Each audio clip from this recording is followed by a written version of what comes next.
George R.R. Martin, are you trying to kill me right? Are you trying to kill me? Are you literally like trying to kill me right now?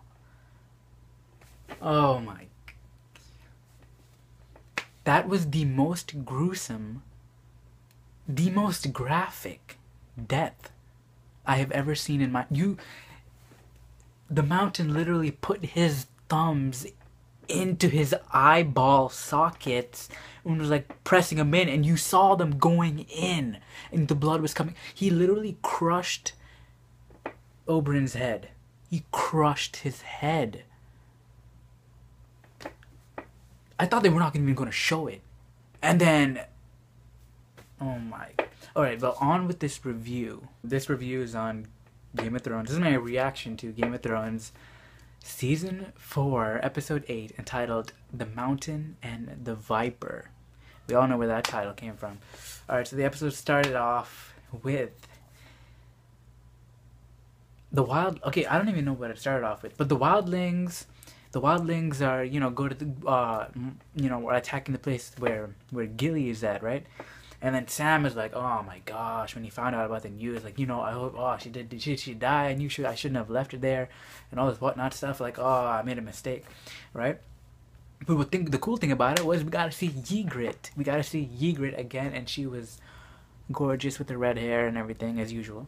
But man, they be killing people like crazy. There was blood dripping through the floors, through the cracks in the floors, man. And so Gilly and her baby were like hiding off in like a corner, and Ygritte sees them, and I was like, thank you. You know, if any other of the wildlings saw her, I mean, no thinking needed. Bam, bam, bam, bam, bam, bam, in your chest, your eyeballs, and everything. You're dead, right? But Ygritte saw him, and so, you know, she was like, shh. I thought that was really cute. I thought that was nice.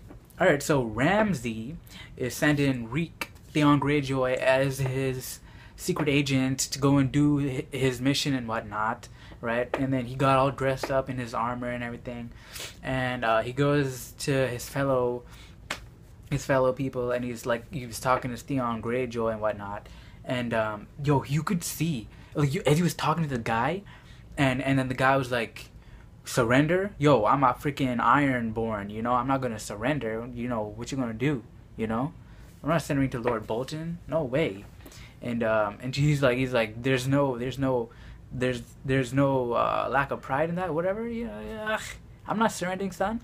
And you could see in Theon's face, he was like about to break down. He was about to break down because he doesn't know what he's doing right now. All he's doing is playing a role, and his script was like that small. He didn't know. There was like he can't even freestyle. He can't even, you know, I mean, because he doesn't know. He's Reek right now. He's a freaking pet. He can't do anything.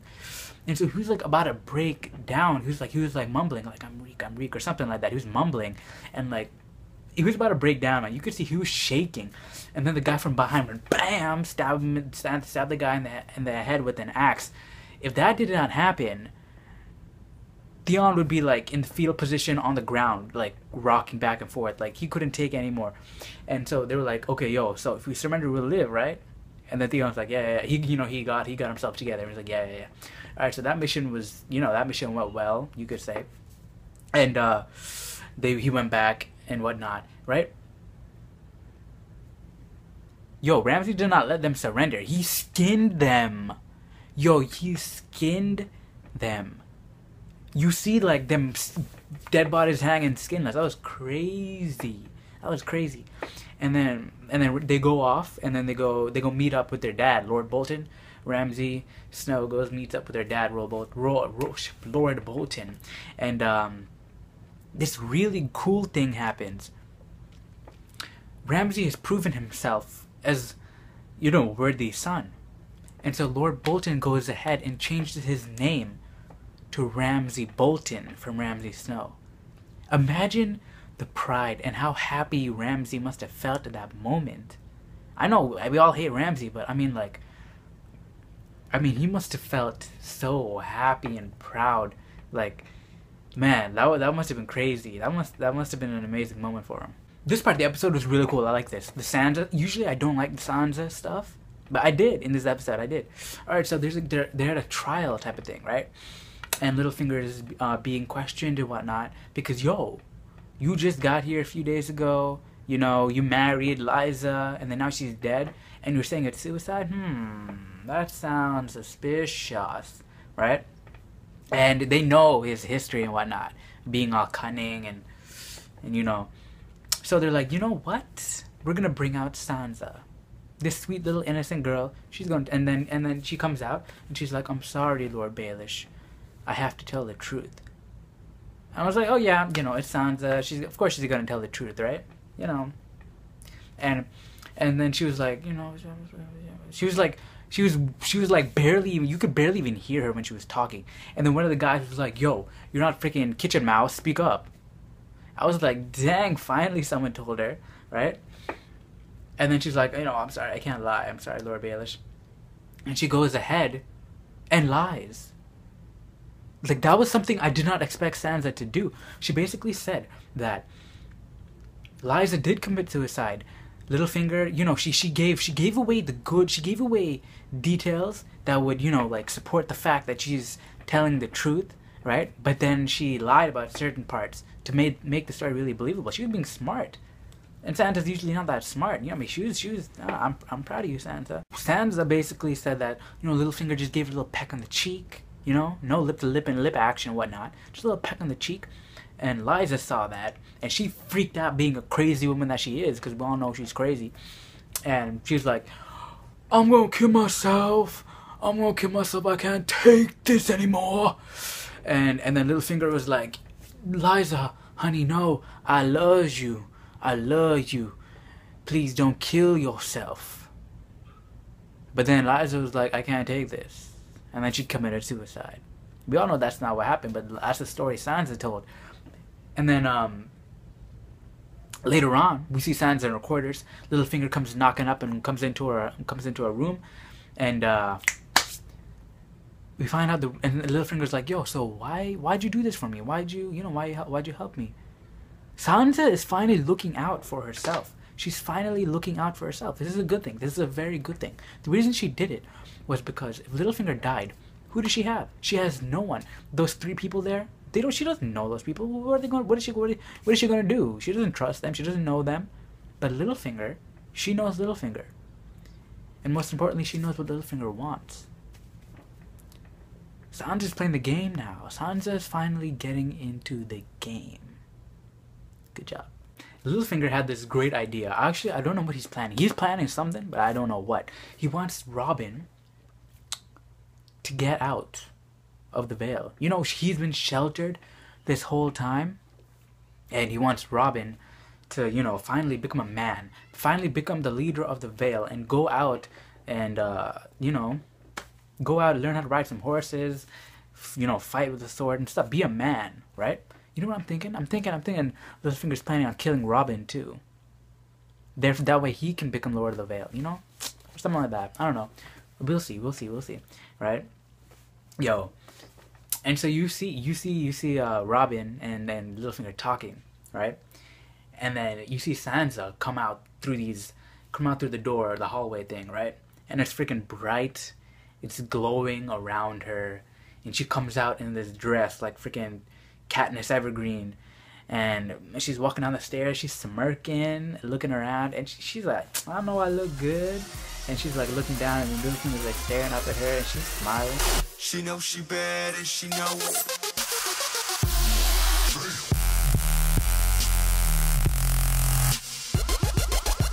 Like, dang, girl, calm down. Ooh, Jorah, man. Bad luck, boy, bad luck. Alright, so Daenerys finds out that Jorah has been spying on her, sending information to Lord Varys all the way in King's Landing. And Dany ain't happy about this. She is not happy about this. So Jorah comes up to her, you know, and then trying to confess and whatnot. And he finally comes out and says, I love you. And then Dany's like, what? What? You're trying to say you love me right now? Hello? You've been spying on me this whole time? I would have. I mean, like, what kind of nerve do you have, Jorah? Get out of my face. Get out of my face right now. That's what she was like. That's what she was like. Yo, and then when she told Jorah to leave, she was like, "Get out." I love how they focused on her lips. That was awesome. That was actually pretty hot. That was pretty hot. That was pretty hot. All right, so Jorah, as she was telling that, you could see in her face the acting was great. Man, she was acting on point in that scene. You could see the disgust in her face, and then as she said it, you could see the realization kick in, and you can see, she was like, you could see what she was thinking. Like, man, this man has been advising me from the beginning, and you could see she was getting sad, but she still had to hold on to what she said. Man, that was crazy. Bad luck, Jorah. Bad luck, man. Arya and the Hound. Though you know I love those scenes. I love those scenes with Arya and the Hound. All right, so Arya's almost sad that she didn't get to kill Joffrey and whatnot. And she was like, I need to kill some people that make me happy. If I kill these people, I'll be happy. That's what makes her happy, right? And so they're talking about that stuff, and the Hound finally brings her to the Vale. And they ask her, "Yo, who are you?" And then the Hound's like, "It's me, the Hound." What? And this is my traveling companion, Arya Stark. Niece or nephew, whatever. No, niece. Yeah, niece of Lady Arryn. And then the guard is like, "Oh, I'm sorry to be the bearer of bad news, but Lady Arryn passed away a few days ago." And what does freaking Arya do? She starts laughing her face off. She starts laughing like crazy. I'm like, what? Wait, what is this girl doing? This girl is awesome, man. She is awesome. I was laughing with her too. Like, the way she laughed too, she just bursted out of laughing, and like you could hear it echoing for miles upon miles. Like, no one was laughing, and she was like the only one laughing. It was hilarious. Just bouncing off the walls in the trench, and like it was quite hilarious. And finally, we come to the moment we've all been waiting for: the fight between the Mountain and the Viper. Oh, wait, not yet. We gotta first see this conversation between Tyrion and Jaime. The conversations between Tyrion and Jaime are amazing.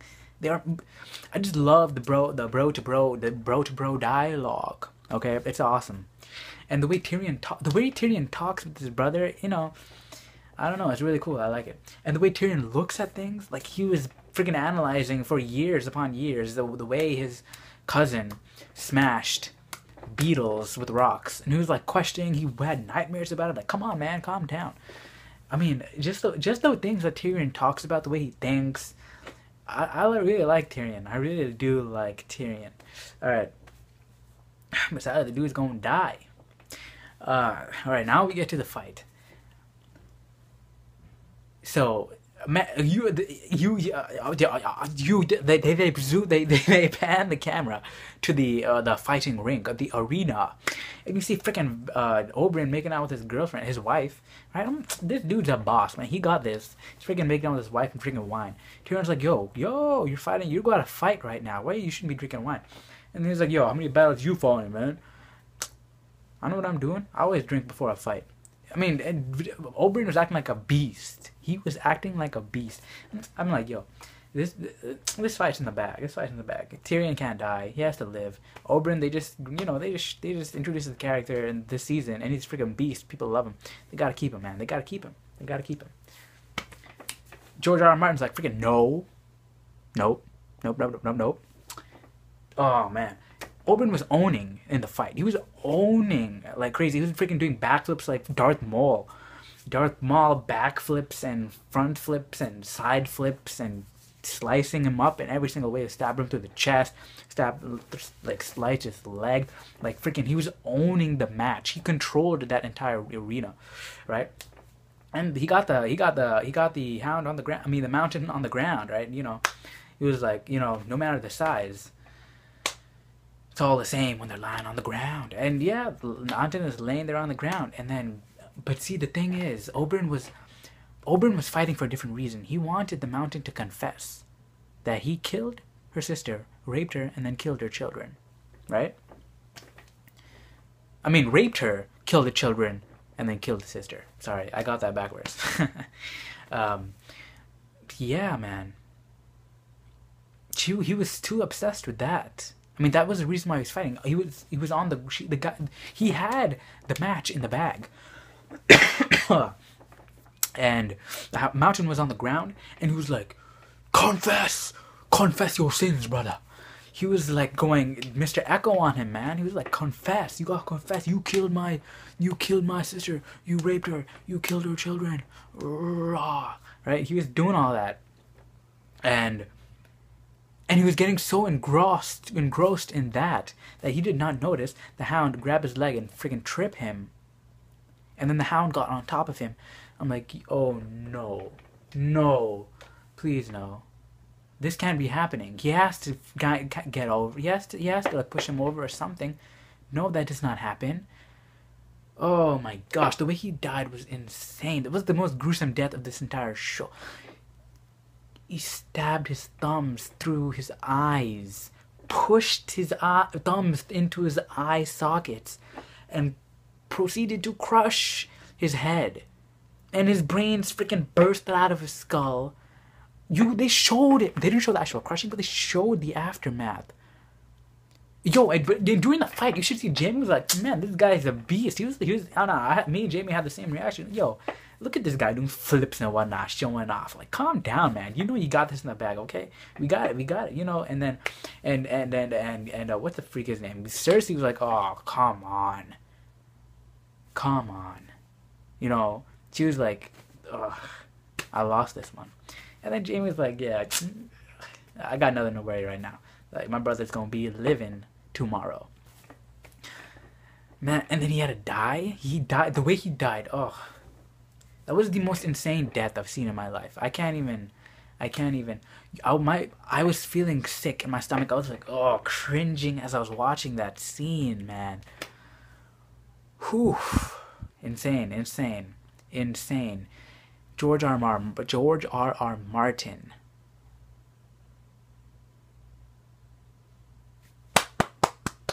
I'm clapping with the face of disgust, because that was amazingly, insanely disgusting. Oh my gosh, I don't even know. All right, this review is done. See you guys. By the way, before the review is over, I was just want to say that the episode was insane. That scene was insane, and the scenes prior were awesome too. Like, this episode was really good. So yeah, and I'm sorry I was late with this episode, with this reaction review thing. I got other priorities. Sorry, I got other stuff to do, man. I'm sorry. But I'll see you guys later. Goodbye.